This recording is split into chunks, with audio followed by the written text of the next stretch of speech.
Hey, how's it going, everybody? Scott Spreitzer here. He's Doug Upstone, and we've got the Dirty Dozen. We're going to be here each and every week throughout the football season, at least 7 college football games and 5 NFL games, or some version of the 12 games that we'll be talking about every week. And we're kicking off this show about an hour before the NFL kicks off. Thursday night football between the Lions and the Chiefs. So, Doug, don't take all day talking. You know me, I'm short and concise and never overtalk. Because I do want to kick back a little bit and watch this game, maybe do some live stuff, live betting throughout the course of the game. But anyway, we've got 7 college football games that we're going to break down, including the sexy dog of the week. We've got 5 in the NFL that we're going to break down, including the biggest Joes versus pros game on this week's slate of the NFL. We got a couple of best bets coming up and all that. Before we get to the games, I just want to let everybody know that if you're not yet a member at DocSports.com, all you got to do is click on the link below this video. Get yourself set up for that free $60 account, and you can use those free $60 on any of Doug's daily packages or any of mine. It is as simple as that. Let's kick things off with the Notre Dame Fighting Irish traveling to Raleigh to take on NC State. And I'm looking at my lines over. I got a real cool line service, Doug, and for those watching, they've heard me talk about it before. I can have numerous books on this line service, and I've got about 20. And so I kind of like to look at it as I'm doing shows and see if there's any movement as we're doing shows. But as the folks can see there, Notre Dame's laying 7.5, the total 50.5. They're 2-0, the Irish.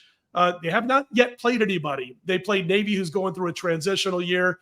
Nia Matalolo no longer the coach, and they made that change and did not look good against the Irish. And then, of course, Tennessee State. So this is going to be the first real test, Doug, for Notre Dame. And the one thing that I'll mention is when Sam Hartman, the Irish quarterback who's played very well so far, was in the ACC with Wake Forest, the defensive coordinator for NC State, Tony Gibson, who's still there, I mean, he threw a wrench into Hartman's system. Hartman couldn't do anything against this guy. What are your thoughts on Notre Dame and NC State? Yeah, in this one, I mean, Notre Dame, in terms of the team, they have looked good. Now, like I said, they've played inferior competition, but they've done what they're supposed to do. So I think that's the most encouraging part if you're a Notre Dame fan or a Notre Dame backer here. But this is a true test. But Notre Dame has been very good against ACC competition just overall. And in their last 9 games, the last 2 years, they're 8-1 against the spread. So they have been outstanding that way. The Hartman thing has to be a concern. And NC State, what they've just done a lot of blitzing. They have tried to stop the run against what was Wake Forest then. I'm not sure if they're going to be able to do that against Notre Dame, from that standpoint. And then the other thing too, NC State, I guess I'll give them a little bit of a pass last week, because more looking forward to this game than Connecticut, but there was nothing there offensively that I saw that was really impressive. So I'm going to go with the Irish here. I'll give the 7.5 points here. I think they can go into Raleigh and take care of business and get the job done. Scott, what are your thoughts? That was a free video for me last week. Was UConn over NC State, and we were able to cash that ticket. There were a couple of times though where I thought NC State was going to get over that point spread, but they did not. And I think part of that was their mindset on, we got bigger fish to fry. Anyway, let's talk about Nebraska and Colorado. And obviously, being an Omaha boy, I've been in Vegas much longer than I was ever in Omaha, but I was born and raised in Omaha, graduated from high school there, and then moved west to Las Vegas. Now, I've been out here for more years than I'd like to actually admit. But as you see, and I'm looking at my line service here, Colorado's down to 2.5, total 59. And by down to 2.5, we're talking basically line moves that happened on Thursday, because last week, Nebraska was mostly a 7 to 7.5 point favorite before week 1 games were played. And they were as high as 8 in a couple of books. And then Colorado earlier this week was as high as a 4-point favorite. So if you look at the high for Nebraska and the high for Colorado, we're talking about a 12-point move based off of 1 week of action. Now, just during the day Thursday, Colorado, again, has dropped down to 2.5 in a lot of books. And Doug, it's, I'll talk about this game a little bit, give my thoughts and all that. But I get it. I get both Nebraska backers and Colorado backers in this one, because Colorado backers are going to be the public. Public wins about half the time. But you got to win 52.3% to break even when it comes to 11 to win 10. But the bottom line is I don't blame a public bettor or a casual bettor for being on the Buffaloes. It was an incredible performance last week by the offense, and Nebraska found a way again, to lose a game they should have won. I get all that. I also get people that are on Nebraska, because if you are a bettor, a professional bettor, a sharp, you don't let a 10 to 12 point move based off of 1 week's action go away without jumping on that team that the move went against, in this case, the Cornhuskers. So I'm going to jump into this one a little bit more in just a second, but your thoughts on Nebraska, Colorado? Yeah, all of those things I completely agree with there. And, and the smart side is Nebraska. Now down to 3, down to 2.5, excuse me, that a little less so. Okay. From that standpoint, at least from my perspective. Sure. And the thing that I just cannot get out of my head, and in truth, that for everybody that's listening, okay, Scott and I actually talked about this a little bit earlier this week, and we had a similar point of view, is that we look at Jeff Sims, who we saw at Georgia Tech, who was pretty much a mediocre quarterback with let's just say rare exception. And are you going to trust him to go on the road against a hot team and going to be a tough environment to get the job done?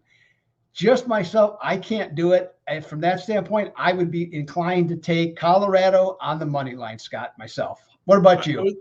I was doing a VSiN show last Friday afternoon, and we had obviously a bunch of time to going into Friday to really dissect and dig the Colorado TCU game and all that kind of good stuff. And I remember I said, you know what? I don't trust the TCU defense at all. Colorado has excellent Power 5 talent on offense when it comes to the skill positions, when it comes to Sanders Kidd at quarterback, who, remember, this guy was a heavily recruited cat out of high school to play quarterback at a lot of Power 5s, including Florida State. He was going to go to Florida State. Then he decided last minute to play for his dad at Jackson State, now in Boulder, Colorado. So no shocker that they were able to put up points against a horrible TCU defense. So anyway, I was doing that show, and I said, you know what? I'm going to go with TCU over the team total of 41.5. Easy winner. They scored 42. But I didn't trust eventually by that time. And I know I had done a video earlier in the week and talked about why I thought TCU could get over that hump. But the bottom line was when it came to Friday, it was like, all right, team total over 41.5 on TCU. Didn't change my thoughts. I did not like Colorado to cover the spread. But what we saw last week was that Colorado offense go up against a defense that's given up 155 points now in its last 3 games. That's something like 5 of the last 7 games going back to last year. They've given up 31 points or more. A team that's given up in those last 3 games 52 points per game, 561 yards per game, and get this, almost 7 yards per play. I mean, listen, I had Georgia in that championship game last year. It was over as soon as – they weren't even done with the national anthem, and that game was over because TCU is so overvalued and overrated.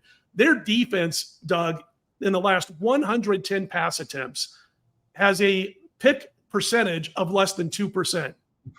They've got 2 interceptions and 110 pass attempts against them. So we don't really know how great this Colorado offense is yet. I think they're darn good. I think they're very good. No doubt about it.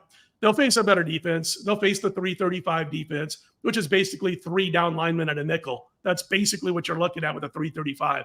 Nebraska's defense was excellent for the most part last week once they got their feet wet. Remember, they only gave up 3 points until the final few minutes of the game on the road in Minnesota, until the offense just started making mistakes galore. Here's a real quick note on why I cannot jump on Nebraska, even though we're supposed to. Jeff Sims, you hit it on the head. I went back and I looked. First of all, he's got 31 touchdown passes and 26 picks in his college career. 3 years at Georgia Tech, 1 game at Lincoln. Check this out, though. If I'm Matt Rule, this kid doesn't throw a pass in the first quarter. First half, he's got 12 touchdown passes, 19 picks. Break it down even further. First quarter, 6 touchdown passes, 12 picks in his career. That's ridiculous. He's actually got a 19-7 touchdown to INT ratio in the second half of the games he's played in during his career. Not bad. So if I'm Matt Rule, kid, you ain't throwing the football. I'll go halfback option if I need to throw something downfield. The offense only scored 1 touchdown last week. And it was on that broken lateral where he actually had to dribble the ball a couple of times and then threw it to a wide open receiver in the end zone.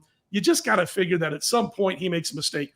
If Nebraska runs the football against a very soft Colorado run defense, they can move the clock and keep this close. But boy, I just can't do it. I'm gonna lean towards the over here at 59, but I can't back. I'm supposed to back Nebraska. as a better as we are, Doug. We can't because of Jeff Sims. I'll be rooting for the Big Red. I don't have a side in this one. And listen, we're going to be a lot quicker on these games, everybody. I just had to talk about my home team for a minute. One more thing on that. Speaking, you're talking about live betting. If, for example, Nebraska is, let's just say, in the game, say within 7 points at halftime, based on what you just said about how Sims has played in the second half, would you consider a live bet on Nebraska in the second half? No, probably not. Well, it depends. If they're running the football for 4.5 years, if they're doing what TCU did, TCU ran the football on them without any issue at all. Very balanced, over 500 yards. If they're doing that, maybe. But again, even though I gave all those stats, Jeff Sims still threw an important pick in the fourth quarter, late in the game, where they were driving with a chance to win by a field goal. They end up losing by a field goal. And he telegraphs his passes. I don't know how you get over that. It's going to take more than 1 week. He hasn't been able to get over that in 3.5 years or 3+ years of football. How is even a good coaching staff going to, change that? It's intuition a lot of times at quarterback, and he just has bad intuition. I like the hiring by Matt Rule, by the way. I think things are going to get better in Lincoln. Let's talk about, sexy underdog of the week. Now, last week it was South Alabama, and they didn't cover. They were the sexy dog, and you and I talked about it last week, and they got dumped by Tulane. So we're going to feature a sexy dog of the week. This game isn't quite as sexy as that dog was. Everybody and their brother was on South Alabama plus the points, except for a few sharps last week. Wisconsin, Washington State. Washington State, a bit of a sexy dog. Doug, you could argue that Wisconsin is a sexy revenge spot this week. They were a 17-point favorite. I had Wazoo last year in that game, and they lost outright to Washington State. Your thoughts? Yeah, and that game, Wisconsin outgained them by 148 yards. So, I mean, it wasn't like, they weren't, Washington State was, pretty much decidedly outplayed. Now, the one thing I do like, though, Washington State, their coach, Jake Dickert, he has brought a physicalness to that program that was not there before, especially on both sides of the ball. And if you think about it, the Pac-12, even though this is their last year, that league has actually gotten quite physical, almost in let's just call it a Big Ten sense, and now they have much better quarterback play overall. So that's a big bonus for them. But now you and I had talked in the summertime about, Luke Fickell's coming to Wisconsin saying he wanted to add more passing to the offense, going to open it up more. And, I think we saw some signs of that last week, but I think what to look for here is how he played at Cincinnati, how he ran the offense, which was still running the ball and taking some deep shots down the field. So I think that's one thing. I think Wisconsin's in a super spot here to get their revenge. 6 is probably a little higher than I probably would like, but I don't have a problem here going with Wisconsin as the favorite over the sexy dog here, Washington State. The thing about, Wisconsin is that they went out and they got Phil Longo, too, as their offensive coordinator. Yeah. But there was some disconnect between Longo and Mordecai, the new quarterback from SMU. One thing about Mordecai, he threw 10 picks last year, and he'll make that occasional bad decision. And he threw another pick last week, I believe it was. I'm looking over at his stats right now. And but anyway, the bottom line is he wasn't exactly on his game yet under Longo's coaching. They're going to be a faster-paced offense. But last week, they didn't look like Dairy Raid. They look like old school Wisconsin running through the opposing defense. No doubt about that. Let's move on to Texas A&M and mine. Oh, by the way, I have a very small lean on whiskey, minus the points there. Okay. A&M at Miami. I do have a play here, Doug. Right now, A&M laying 4, total 51, as everybody sees on their screen there. Interesting matchup. It is a revenge spot for the Canes. They lost last year 17-9. They outgained A&M 392 to 264. A&M getting a lot of love from some sharp people this year as far as a big bounce back season. How do you think about this game? Yeah, this to me, I look at both defenses, and boy, there's a lot to like about both defenses. There's NFL ability. I'm not going to say across the board, but certainly in a variety of positions here. But the factor that I was actually thinking about Miami when I first started breaking down this game, and I just looked over that Miami offense, and I just don't see a consistent offense, Scott. I think that there's just going to be enough there, especially against a defense that is as physical and as fast as Texas A&M here. So I think there's some problems. I think the A&M offense is going to be better. Jimbo Fisher, as he has gotten older, and as a lot of people do as they get older, get a little bit more conservative. Okay, and so I've seen that. His days of when he was the LSU offensive coordinator, then initially at Florida State, I mean, pretty wide open, and you don't see that as much. Now, maybe he hasn't had the right quarterback. That's a possibility here. But I think that Texas A&M has enough offense to outdo the Miami defense. I think the defenses are equal. And so at 4.5, I will give the 4.5 with Texas A&M here. Well, the good news is you don't have to give that many. You can give okay. 4. Oh, I'm sorry, 4. I'm sorry. Yep, you're right. And I'm just looking at my line service right now. I'd say about 90 to 93% of the books have A&M at 4. There's a few out there that have 3.5. So if you're going to jump on this game, you might, Doug, be able to find 3.5. I'm the other way. We're going to have a game here that we butt heads a little bit on. I like Miami plus the points here. If Doug's willing to give me 4.5, I'll be glad to take that extra half a point.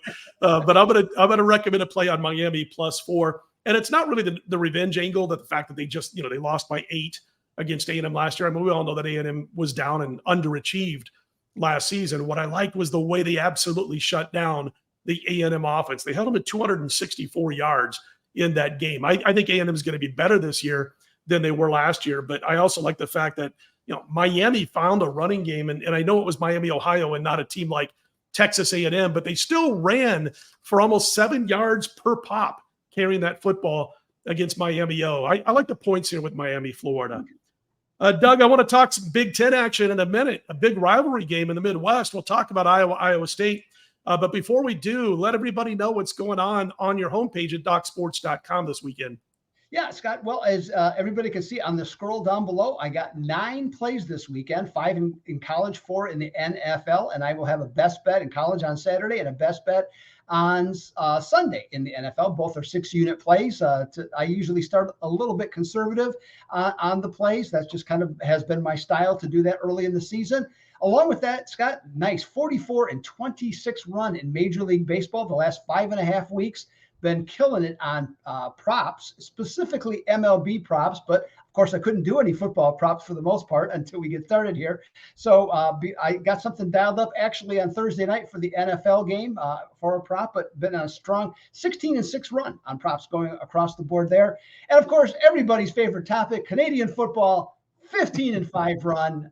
So I'm excited. I will have a big play on that one, looking probably more likely on Saturday. So lots of good action coming up this weekend, Scott. Looking forward to it. And I know you are too. Yep. Going to talk a little bit about mine in just a bit. You'll see my football card on the scroll across the bottom. I got 7 plays, 4 in college, 3 in the NFL. I've got a 5-star and a 7-star going this week. So we'll talk about that in just a minute. Let's go to the Big Ten. Let's go to the Midwest. Kind of stomping grounds. It's a little bit east of where I grew up, but I've been to both of these stadiums, talking about in Iowa City with the Iowa Hawkeyes and where this game's going to be played, which is Ames, Iowa. It's an interesting field and dimension when it comes to the seating and all that at Ames, Iowa, but it's kind of a cool atmosphere. Anyway, Iowa Lane, as you can see there on your screen, 4, total 36.5. I'll just say this about the Iowa Hawkeyes. I was doing the Big Ten show that I do on Wednesday nights last week. And I said, Utah State's in complete rebuilding mode. They've gone from 11-3 to a disappointing 6-7 to being in a situation where they just lost a lot and they're in total rebuild. And I had said that Iowa better win this game impressively, like 31-6, or this could be a very long season or a longer season than expected with the Hawkeyes. Brian Ferentz, the coach's son, Kirk Ferentz's son, still the OC. He would have been canned if it was me last year. They were one of the worst Power 5 offenses I've ever seen. And he's got a 25-point contract that he's got to meet, 25 separate points to boost this offensive play this year. He failed on 23 of those points as far as I'm concerned, out of those 25 last week against Utah State. They started out a house on fire, 14 points before you could blink an eye. And guess what? 10 points the rest of the way, the final 3+ quarters. It was not good. They gained 3.9 yards per play, not per carry, per play last week, Doug. Tough to back Iowa, laying more than a field goal on the road against another team at Iowa State that wasn't too hot on offense either. Yeah, both these teams look very poor. And, what the problem is that both programs seem to be trending in the wrong direction. It's just, whether it be both coaches have been there too long, maybe it's the inability to work the transfer portal or not being that skilled at it. It's hard to say specifically. Now, Iowa has won 7 of the last 8, but they're only 4-4 in those games. The incredible part to me is the total is down to 36.5, okay, on this one. And in 3 of the last 4 years, that would have been still good. Like last year when it was 10-7, okay, was the final score. I know what you said about Iowa State, or I should say taking Iowa to points, but I'm having a hard time making a case for Iowa State here with the Cyclones. I don't like their offense. I don't like the direction of the program, the way it's going. Do I think Iowa is more capable of coming up with a stronger effort even on the road? Well, they know how to beat Iowa State. So I'm going to say they kick a late field goal to cover the 4 here, Scott, and I got my fingers crossed on that one. So I'm going to go with the under here. Okay. I know it looks too good to be true, and man, you're not talking about an NFL total here. We're talking about a college football total being 36.5. Again, it almost looks too good to be true, but I mean, they give us every reason, both offenses and defenses for that matter, to play the under. Iowa's got a great defense. There's no doubt about that. I was looking over here at my notes on Iowa State last week, 250 total yards of offense, the Cyclones, against Northern Iowa. Now, I get it. Northern Iowa is a top 20 FCS program. Sometimes they sneak up on the opposition, but they're an in-state rival for Iowa State, and they weren't able to do anything off it. Iowa State had 45 offensive plays. Northern Iowa had 72. I mean, that's crazy stuff. I think this game stays under 36.5. I'm not willing to lay or take, so I think the under is the way to go. Listen, I mentioned a little bit earlier, sexy dog of the week. Might be the sexy dog of the year by the time we're all said and done this season with South Alabama. And by sexy, I mean everybody was on South Alabama, as you know, Doug, and Tulane was able to get that cover. And it was an impressive performance. They're getting 7 this week, total 66.5 as they host Ole Miss. No doubt in my mind, Tulane is going to be upbeat and ready for this game between the years. I lean that way. I mean, if you look what they've done, they beat Kansas State and USC last year. There's no intimidation factor with a big SEC team, coming to town, so to speak. I like Tulane plus the points. Yeah, and this one, I find them very tempting to take, and especially on the hook as well. And was it 2 years? Yeah, 2 years ago, Mississippi beat them and Oxford 61-21. Now, this wasn't the same type of quality team that Tulane is today. I really like Michael Pratt as the quarterback for Tulane. I like what they did as an offense. And actually, even I had South Alabama, I will freely admit, last week. And among the things that impressed me is that South Alabama is supposed to have a really good defense, especially for a Sun Belt team. Mm-hmm.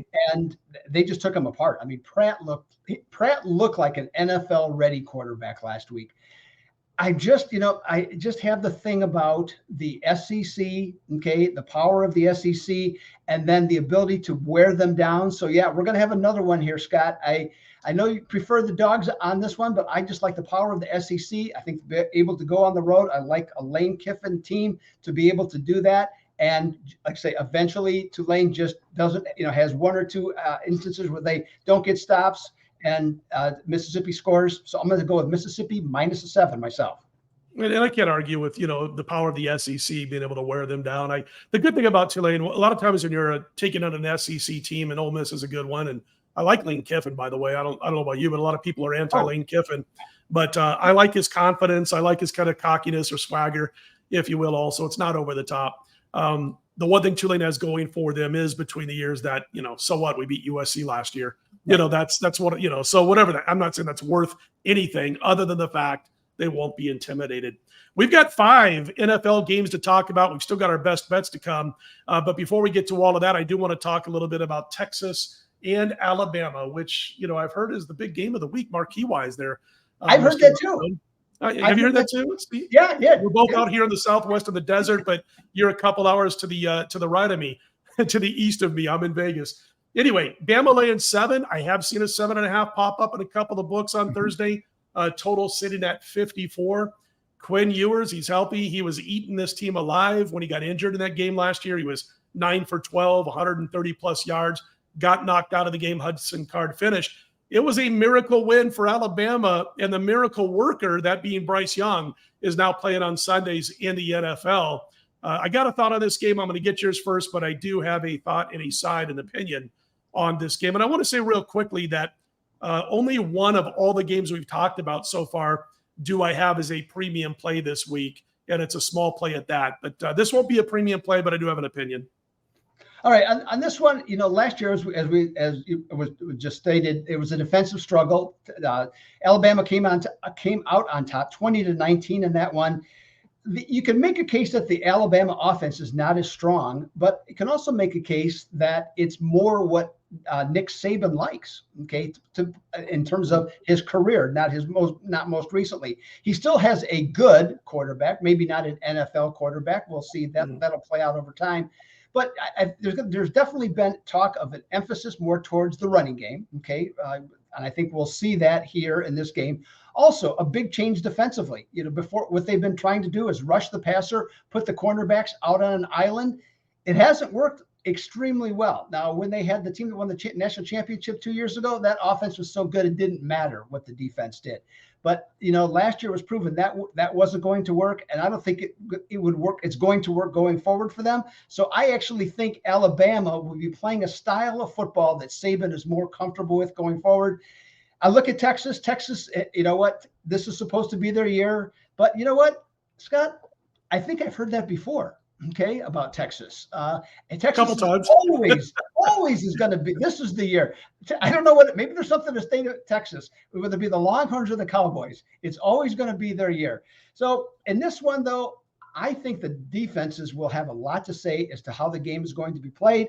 The totals tumbled down to 54. I even saw just before we did some shows, some 53.5s already. I think this one's going to end up somewhere in the upper 40s. So I'm going to take the under on Alabama and Texas. I know it's not Bryce Young. That total closed last year. I think in last year's game, it was 64.5, if I recall correctly. Yeah, so right. Huge. And this has bounced around anywhere from 52.5 as high as 57.5. And as you mentioned right now, 54, a couple of 53.5s out there. I think Nick's got a team that he can coach, that he likes. And, we got a quarterback who is kind of an unknown commodity for Alabama, but like the currency says in the state of Alabama, in Nick we trust. Okay, maybe it doesn't say that, but probably should. But I'm going to back Alabama here. I like him minus the 7 in this game, Doug. So Doug's looking at the low scoring under, and I'm looking at Alabama minus the point. I think they'll win by 10 points in this one, and I think they'll make adjustments after watching what Ewers did to them last year before he got hurt. NFL in just a moment with 5 games. Here's what I got going this week, folks. I've got 7 college and pro football plays. We're going to talk about, as you can see, the Niners and Steelers in just a second, but 7 college and pro football plays, 4 college, 3 NFL. I've got a 5-star going in college on Saturday evening. I've got a 7-star in Sunday afternoon NFL. We're ready to jump into this. And all of our reasons, Doug's and mine, all of our plays come with solid reasoning. And you can see that we research these games. Over 650 NFL plays released over the last several years. I've hit 59% against the spread. My last 500 plus college football plays, 59% against the spread. I love that sound, that song of 59% against the spread. Last week I lost in college football. We look to bounce back here. Wanted to mention real quickly also, I have finished in the top 20 in the money in the Westgate contest, back in it this year, back in the circa as far as the NFL. Won the LV OV Invitational here in Las Vegas a couple years ago, hitting over 60% in the NFL. And we've had 3 championship round appearances in the old Station Casinos college and pro handicapping contest. So that's the resume. And again, the 7 stars and 5 stars, I wanted to mention again that my last, 8 months now, I think it is, when it comes to plays rated 5 stars and higher, the top end plays, 110 wins, 64 losses, up over 20,000 in profits during that run. So let's get it going this weekend. We look to win in both college and pro football. You can find all of our plays on the homepage at DocSports.com. Doug's homepage, my homepage. Let's get to the NFL, Doug. Let's talk a little Green Bay, Chicago, black and blue Norris division, as Chris Berman liked to call it back in the day. As everybody can see there, the Bears laying a point, the total 42. And I have a prop in this one I'm going to throw at you, Doug, and then I'll let you take it away. Not play inside or total, but what I like here is the Packers' Christian Watson, over 50.5 receiving yards. He's in his 2nd season in the league. He's one of these guys that did the genetic lottery, just like you and I, as you can tell. And not only that, but he was a little, I'm going to say, disconnected from the offense last year. He's a primary guy this year for Jordan Love. I looked at Chicago last year again, deep metrics. They were last when it came to rushing opposing quarterbacks last year. I expect them to be a little bit better, but I still think Watson goes over that prop 50.5 receiving yards for Green Bay. Yeah, that's an interesting one. Now, the one thing I will say, I saw this before, is that he has not practiced the last 2 days. So he has. You're right, and he's expected to play, but he hasn't. Yeah. Yes. So that's just something out there. So, and we're doing this before the game, so there's lots of opportunity. What Scott's talking about to check this all out, make sure that you have what you need. If you want to do something, follow that as well. As far as the game itself, Bears fans, well, you know what? They're thrilled. Okay, they do not have a quarterback named with a nameplate that says Favre or Rodgers on it coming into Soldier Field. The Bears have lost 26 of the last 32 games at home against Green Bay, and is 8-24 against the spread since 1992. Chicago opened as a 3-point favorite. Okay, been lowered down to 1. Bears probably deserve to be favored, I would say, in this one. They seem to be on the upward, let's just say on the upward mode. Green Bay, the defense is still intact from last year. Okay, so that's 100% there. Packers offense, of course, has to be proven, okay, with Jordan Love, and I expect very much you'll see a San Francisco style offense from the Packers, to where the quarterback is asked to do enough, okay, from that standpoint. As far as that goes, I'm going to take Green Bay just with a lean at -1 against the Chicago Bears. Dolphins at Chargers. Chargers laying 3 in that game. The total sitting at 51. I'm pretty high on the Chargers this year, and I know they got the same coaching staff they had last year, Doug, except for one big difference, and that's going to be the fact that they've got Kellen Moore as the new OC coming over from the Dallas Cowboys. We're not going to see dink and dunk. We're not going to see 3rd and 7, a 3-yard check down to your running back out of Justin Herbert. Justin Herbert wants to air it out. And from all indications, all reports, he's loving the new offensive look and the play calling he's going to get from Kellen Moore. No more of that conservative garbage that we saw out of the Chargers with one of the best, maybe the best quarterback in the league as far as talent is concerned. But you got Quentin Johnson to throw to, very big wide receiver, 8.5 yards per catch at TCU last year. Best receiver for my money in this year's NFL draft. And of course, you got Keenan Allen, you got Mike Williams, guys will be playing throughout the course of the season. Again, big studs at wide receiver. If you look at what Herbert's done in his career, over 14,000 yards the last 3 seasons. And he did that with a snooze fest as far as play calling was concerned at OC. I think Kellen Moore makes a difference this year. And maybe folks, 16, 17 weeks from now are going to be saying things like, what are you talking about? You still have the same coach. I like the Chargers to get the win this week and the cover over Miami. Hopefully, for what I'm concerned about, starting off what will be a big season for the LA Chargers. Well, this will be disagreement number 3, is that I'm going to go the other way with Miami on this one. And I guess, and I actually did a show earlier today with somebody that had a very similar opinion to yours.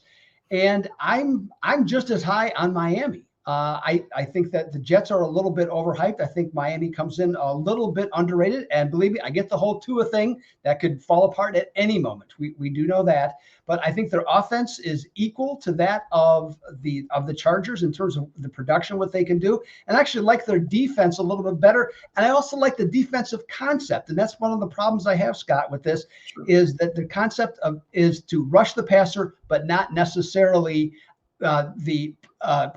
play the rest of the field properly. So with that, I think that's where they're vulnerable. I'll take Miami +3 in this one. Eagles on the road at New England. This line I've seen anywhere from on Thursday afternoon from the Eagles laying 4 down to 3.5 in some locations. The total sitting at 45. New England major upgrade. I mean, Matt Patricia, come on, he's called the offensive shots for this team. I mean, what was Bill Belichick thinking? And you don't question what he does too often, but we were questioning that even before the first season began, with Patricia calling the shots at OC. Bring in Bill O'Brien. Players like him. All reports and indications are that, they're buying into what he's saying. They like what O'Brien's preaching. Before last year, we did a preview show on the Saturday Night VSiN show that I was doing last year.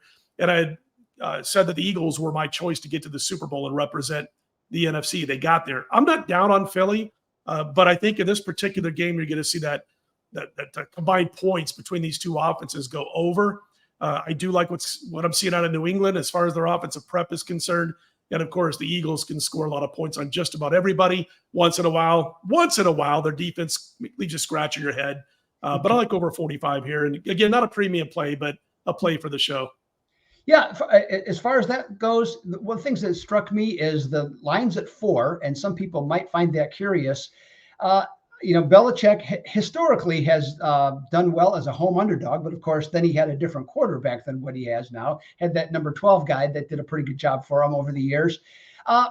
Philadelphia, I'm still a believer, and we've seen it over the years, especially the first month of the season, Super Bowl losers, okay? The hangover effect of that doesn't happen every game, doesn't happen every year, but I could see it definitely happening here. So what I'm going to do instead, with the line only 4, I thought it was kind of curious, you can get New England +3 for the first half, which I don't consider a bad bet. I think they can hang with them, especially for a half. So that would be my play for the show as well, Scott. I'll take New England first half +3. You mentioned that the Texas Longhorns are always said to be in their big season, their breakout Texas is back season. And you also mentioned that the Cowboys, well, they get the same kind of treatment, and they do. And they never win in the playoffs. They rarely get to the playoffs. But anyway, they're laying 3.5 here. I've seen some 3s out there, by the way. So, folks, if you're looking at this game, you have yet to bet it. There's plenty of room out there, plenty of sports books out there that have it at 3 if you like the Cowboys, or 3.5 if you like the G-Men, the total sitting at 46. I wanted to mention this because I am very interested in this football game. It's not a premium play. I'm going to be rooting for the Cowboys, Doug, and here's why. I played the Giants under their wins total back in July, and this is not a shot against Brian Daboll. I think Brian Daboll was a great hire, and I like him long-term with the Giants. But my gosh, if you're looking at what they did last season to get to that record and get to the postseason, and I wrote down some notes here, and I want to make sure I mention them all.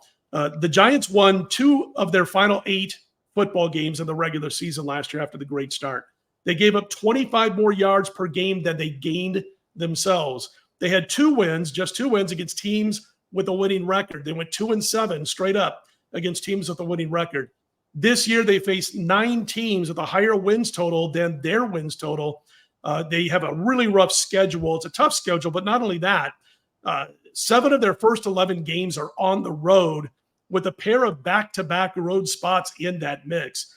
So I got the Giants going 2-4 in the division, 7-10 overall. And the reason I'm saying this is I don't have a play on this particular game, but I wanted to give the folks some thoughts on a play that I have made, that I plunked my money down on, which was the Giants to finish under their wins total. And I like that even if they win this game on Sunday night, I just decided to pass this game. But under the wins total with the New York Giants is a play for me, Doug. Yeah. Well, here's my thought. I will have a play for the show, but this game confuses the heck out of me. You look at Dallas, you never know what to expect from Dallas. The fans don't really know what to expect. And the Giants, for the most part, I think that's also true. So this year, with Mike McCarthy calling the plays, is that a plus or a minus, okay, for Dallas? I think that's to be determined. Last year, Daniel Jones, in his contract season, he stepped up. Okay, maybe it was because he had a better quarterback coach, and Brian Daboll. Maybe that was a big plus. Maybe this year he takes the next step. But there's also the possibility he might not. Okay, from that standpoint. So I'm looking at 2 teams here. I don't know what to trust in terms of that. The only thing that seems to make sense to me, and especially at 3.5, is that home underdogs and home division underdogs in week 1 are on a 15-2-1 run. So if I'm going to take anything, okay, just to root for, okay, with no action, I'm going to take the Giants at +3.5, and hopefully I have a winner on the show, Scott. Yeah, I like divisional home dogs basically any time, but I don't automatically play them. What I do is it keeps me from playing against them, and that's the case in this particular game. And by the way, I might be making up a word here. I don't have a dermatological issue going on right now. It's just the spots coming in from the way the shades are blocking the sun. If you see 2 bright spots floating around on my face, we'll take care of that for next week's show. But no dermatology issues, no reason to email in and say you better see your doctor. Listen, I want to talk about our Joes versus Pros game this week, and that is the Niners at the Steelers, Doug. And right now, if you look at the line, you're seeing the Niners laying 2.5. I've seen a couple of 2s out there in this particular game. And, again, this is going to be a situation we're going to talk about every week, at Joes versus Pros. football game in the NFL. Now, I don't know if you're going to find 2.4, but you will find 2.5. and I get it. That's all on me. I'm the one that did this. I missed it. So that's anybody who wants to criticize. Here I am. I deserve it. I just happened to notice that. Say, the guy doesn't want to lay 2.5, but he'll lay 2.4. I'm kidding. But anyway, total sitting at 41.5. Hey, that's what happens sometimes. We're new. It's a week one process. But anyway, as far as the Niners and Steelers, when I look at this, we've got 55% of the tickets. I'm looking at a book that I completely trust when it comes to this info. Used to use this particular book when I would do the ESPN Sunday morning show with Kevin Winter. 55% of the tickets on San Francisco. How about a whopping 81% of the money on the Pittsburgh Steelers? That's telling you that the public is on the Niners, the sharp money on Pittsburgh. Again, it doesn't mean that the Niners can't cover this number. Public wins about half the time. Are you ready to back Brock Purdy as road chalk in a tough environment? Or are you ready to jump on Pittsburgh and trust that they made enough improvements up front in the trenches? I am ready to do that, Scott, with Pittsburgh. And among the many reasons, well, I'll try and make this brief. They were we mentioned the word sexy. Well, they were the sexy preseason team that impressed everybody. And anybody that you read, if you read articles or watched videos about them, that literally went to see them, and I'm talking practices, not playing games, is that everyone was impressed. They were impressed with the depth of the team. They were impressed across the board. We know how good a coach Mike Tomlin is. He never loses, okay? Doesn't always win, but he never loses, okay, especially year to year. I think this team is ready to go. I think Kenny Pickett has more weapons around him. I think he's taken the next step. Brock Purdy, yeah, he's their guy. Okay, is he 100%? I guess so.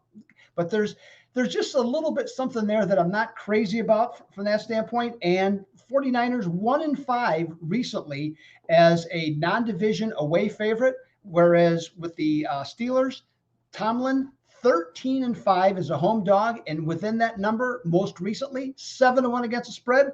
I'm on Pittsburgh, Scott. Yeah, and as it was announced, by the way, just so everybody knows, it was announced midweek that Bosa will be suiting up for the Niners this week in this game. So good stuff from Doug. And Doug, before we wrap this up with best bets, which we're going to give a best bet, each of us from the show in just a moment, remind everybody what's going on at Doug Upstone Sports at docsports.com this week. More specifically, we're talking football, so let's stick with that right now. Okay, a 9-play card. Scott's got 7. I got 9 plays. Best bets on Saturday and Sunday. I also have a play on the Monday night game. It is not a best bet, but it is a top play that'll be available on Monday. So looking forward to a big football weekend, and I know Scott Spreitzer is too. And here's him to tell you exactly what he's thinking about here. Yep, 7 plays in all, college and pro football combined, a 5-star in college, a 7-star in Sunday's NFL. And I have a play on the Monday Night Football game as part of the package this week. So you'll be able to check that out too. And I told you a little bit earlier about the resume and how well we've done in both college and pro football over the past decade plus. So go check it out if you want to jump on board. And we'll look to take that top play run to 112-64. And if we can win both, we'll go up easily over $21,000 of profit. All right, Doug, it's best bet time. I'll let you go first this week, sir. Real simple. Notre Dame Fighting Irish, even on the hook, -7.5. I think Notre Dame goes in there and they win by 12 or more points in Raleigh against the Wolfpack. And I'm going to go with the team that we kind of disagreed on for my best bet. You can find out the reasons why Doug, of course, likes Notre Dame, why I like the Chargers if you want to scroll back and check it out. But I'm going to go with the Chargers minus a field goal at home over the Miami Dolphins. And these are best bets, obviously, from the 12 games we've talked about on today's show. Doug's best bets on his homepage, part of his football package. My best bets, part of my package on my homepage, again, over at docsports.com. Notre Dame from Doug and Chargers for me. Doug, we're going to be here a couple of days a week. So let's put them in the win column, as I like to say. Good luck, everybody. And I mean, you have a winning weekend in all your sports, college football, pro football, and every other sport you decide to get involved with this week. Doug, best of luck. Let's put them in the win column, everybody.